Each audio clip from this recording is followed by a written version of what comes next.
அடுத்த சோதர் கேட்டிருக்காங்க, popular front of India பற்றி உங்களுடைய கருத்து என்ன? அது மாதிரி டிஎன்டிஜி நிலைப்பாடு குறித்து உங்களுடைய கருத்து என்ன? இன்னொரு சகோதரர், என் கேள்வி கண்ணீருடன் கேட்கிறேன், எல்லா ஜமாத்தும் ஒன்று சேருமா அப்படின்னு கேட்டிருக்கிறாங்க.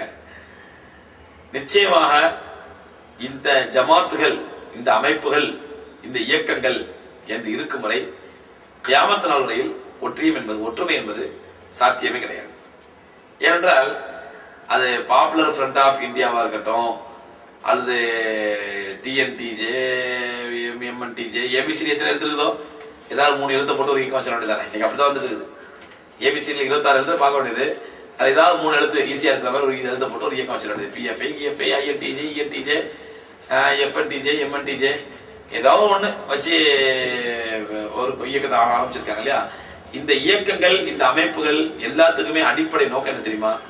தாங்கள் இயக்கம் வளரணும், தங்களுடைய தொண்டர்கள் தங்க கையை விட்டு போயிடக்கூடாது, அதை வச்சு நல்லா வசூல் பண்ணணும், வசூல் பண்ண பணத்தை வச்சு நம்ம நல்லா மசா பண்ணணும் என்பதுதான் இந்த இயக்கத்துடைய அடிப்படை நோக்கம். அதனால இந்த இயக்கங்கள்லாம் இவர்களுக்கு அல்லாஹ்வுடைய இஸ்லாம் முக்கியமா, தங்களுடைய இயக்கம் முக்கியமா என்று பார்த்தால், அல்லாஹ்வுடைய இஸ்லாத்தை காலில் போட்டு மிதைத்து தங்களுடைய இயக்கத்தை தலையை தூக்கி வைக்கக்கூடியவர்கள் இவர்கள். இதுல யாரை குறை சொல்ல, எல்லா இயக்கங்களும் எல்லாமே இதுதான்.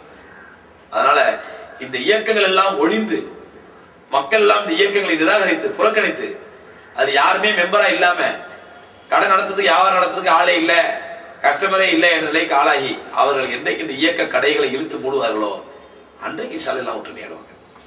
இந்த இயக்கங்கள் இருக்க வரைக்கும் ஒற்றுமையாக முடியாது. இது டிஎன்டிஜே பத்தியும் பிஎஃப்ஐ பத்தி சகோதரர் கேட்டதுனால இந்த 2 பேரையும் சொன்னேன். மத்த எல்லா இயக்கங்களும் இதே நிலைமை தான். எல்லா இயக்கங்களுமே இதேதான். நான் இயக்கங்களில் அடிபட்டு உதைப்பட்டு இயக்கங்களிலே இருந்து அனுபவித்த கொடுமையை உங்களுக்கு முன்னால் பகிர்ந்துட்டு இருக்கிறேன். அதனால இவர்களுக்கு இஸ்லாத்தின் வளர்ச்சியோ முஸ்லிம்களின் வளர்ச்சி பற்றிய துளியளவு கவலை இல்லை. இவங்க நோக்கம் எல்லாம் இயக்கத்தின் வளர்ச்சி மட்டும்தான்.